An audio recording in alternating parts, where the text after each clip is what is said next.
I'm Kayla Brantley, and we're here at the New York City premiere of A Journal for Jordan, starring Michael B. Jordan and directed by Denzel Washington. Okay. So how does it feel to be here around Christmas time, close to your hometown, premiering this film? It feels good. It feels awesome. I mean, the fact that we have a holiday film that comes out on Christmas is something that the studio must really believe in.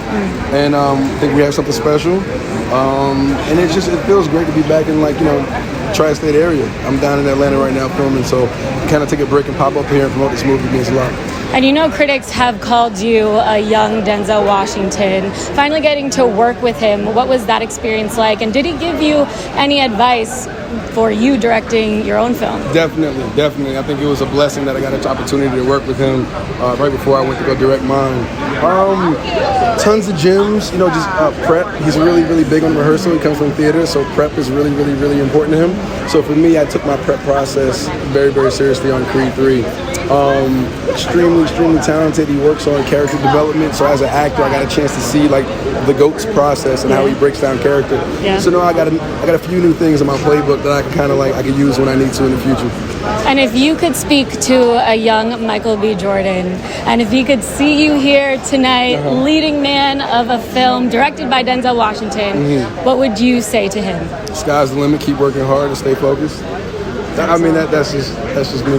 What do you look for in a film when you're I deciding? wasn't so much I handpicked it. This was a screenplay that we'd been working on. I'd been working on it as a producer with my partner Todd for many years, and we finally got to a place. We knew we loved Michael B. going all the way back to Fruitvale. That's when we started talking about him. So what was that, 8 years, 10 years yet? No, around the time. A decade ago. It's a decade ago? Okay. That's when he first came on the radar, on my radar. And here we are. Was there any advice that you could give him, especially as he's stepping into a director role? Be prepared. Preparedness, especially as a director. Got to be prepared. And he is. He's on it. He's loving it. Absolutely. And then if you have a message for young people, young black boys, young black girls even, who are looking to get into the creative field and this arena, what would that be for them? Go to school. Get your college degree. It's one thing to make money, it's another thing to know how to count it. Okay, and my last question, I need to know my last question. We're in New York during Christmas time. This is coming out on Christmas. Are you, Denzel Washington, in the Christmas spirit this year? You know what? I just listened to Nat King Cole's Chestnut. So I just listened to it in the car. Should I get some bars? I heard you say. How does it feel to be here premiering a film that is just so personal to you? I'm humbled by it. I hope what people take away from this film is a better appreciation of what it's like when you open the front door and there are two soldiers standing there and they don't have to say a word. You know what it means. And the sacrifice that military families make every day without a movie being made about them. I hope they understand and that you can get through tragedy and still have a happy life on the other end of it. It took me years. I mean, this literally brought me to my knees. I fell to the floor screaming the day that it happened. I would have never envisioned that all of this would follow. And so I hope that says something about resilience. And I wanted them to know about this honorable man, Charles, and the journal that he left. Absolutely. And, what do you think that Charles would say about everything what he would say? Done? What? He had a nickname for me. What was it? Crazy woman. He'd Oh, say, stop. "You crazy woman, what did you do? You did what?" I actually have this fantasy that he's lost in the desert, and then he comes home and we're sitting on the couch and he says, "So, what have you been up to?" And you're like, He would be actually, proud. I got He would this. be proud. Absolutely. When was the first time you even came across this story? It was 2017 when my friend and mentor, Todd Black, the producer of the film, sent me the book. I was not aware of the article. I was not aware of Dana's story until it was when I was doing press for a film I wrote called Mudbound. And when Todd sent me the book, I was swept off my feet. And so what was it about this story that made you want to hop right on I'll it? be honest with you. When I first read the book, I battled depression, and when I first read the book, I came out. I was like, it's too sad. I went to my wife. She's my wife. I was like, it's too sad. I can't do this book. And she read the book, and she said, hold on a second. She goes, here, wear these female glasses, and read this book, because there's a lot of love in there. There's a lot of joy in there, and I think you might have missed it, dude. And I read it again, and I saw it, and that's when I saw it. Thanks to this lovely woman. There she is. And it was after that I knew it was. This one's. Some of them are special. Some of them I feel like I'm sort of called to do. Some of them I get paid to do.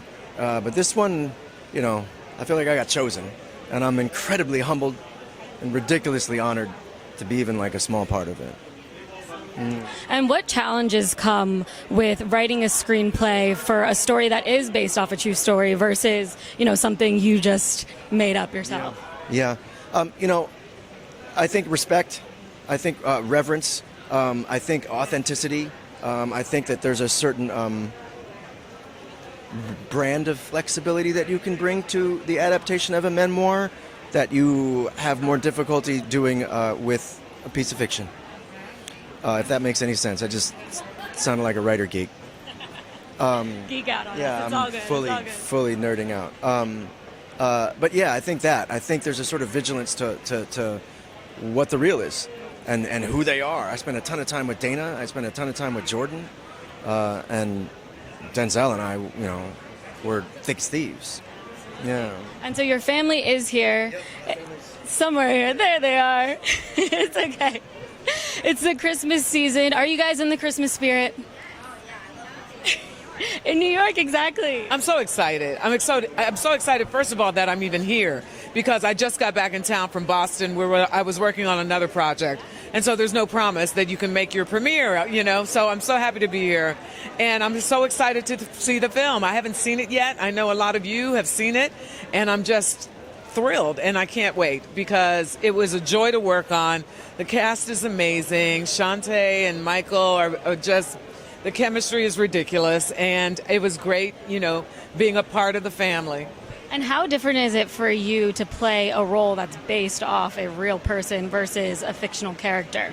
Yeah. It's very interesting in doing that. It's not the first time that I've had this opportunity, but what I was able to do was actually talk to the real Dana and talk to her about her mom and to understand the family dynamic. And I read her book, so there was a lot of family in the book, so I was able to resource that material. And then it wasn't actually until the last day of filming, Dana was on set and she was FaceTiming with her mom.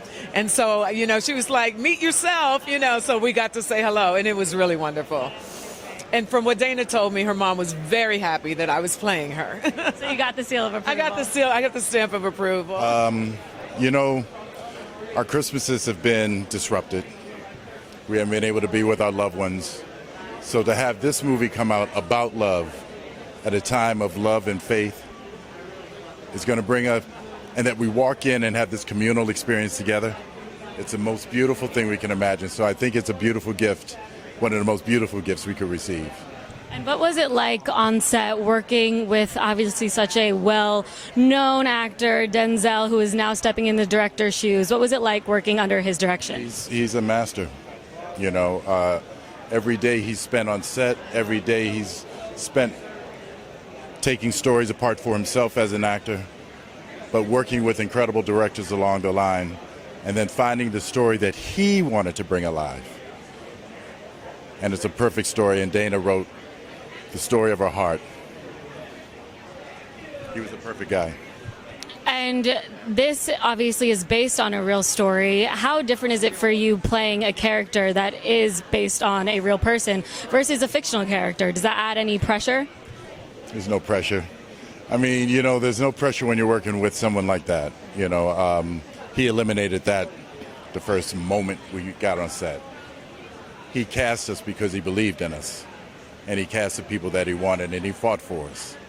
And so all we had to do was show up and bring our best, and I think we did. It's wonderful. It's the sort of culmination of many, many months of work. I was talking with Denzel about this movie a year ago and talking creatively before they even started shooting, and it's been a wonderful experience. Hard, it's a tough movie. It's a big story. It's epic. And we had to really hit a lot of emotions, there's very full of drama and emotion, but Denzel is a great captain. He's the best, and he kind of took us there. He's a very inspiring human being, a very inspiring filmmaker, and knows how artists work. He lets you do your work. He's not a micromanager, and he just supports you, and also doesn't shy away from telling you what he thinks. But it's kind of like the perfect collaborator. It's my second time working with him, and it was even more wonderful than on Fences, if that's even possible. So Well, I was going to say congratulations for your work on Fences. That was also such an amazing film. And what kind of direction do you get from Denzel in those conversations when you're talking about making up the score? You know, he talks very general, about the story, about the characters. It's more, I always think the directors, the smart ones, talk to you almost like an actor, and they don't tell you exactly what to do, but talk a lot about the characters, about the context of these characters. Charles, the lead played by Michael B. Jordan, was a very patriotic guy, that loved his country, loved his men that work and women that were in Iraq with him, and really felt very protective of them, and also really believed in family. It was very important to him, and it's just a very big love story. Sad and tragic, but heroes, sometimes heroes, they have to make the ultimate sacrifice, and that's why they become heroes.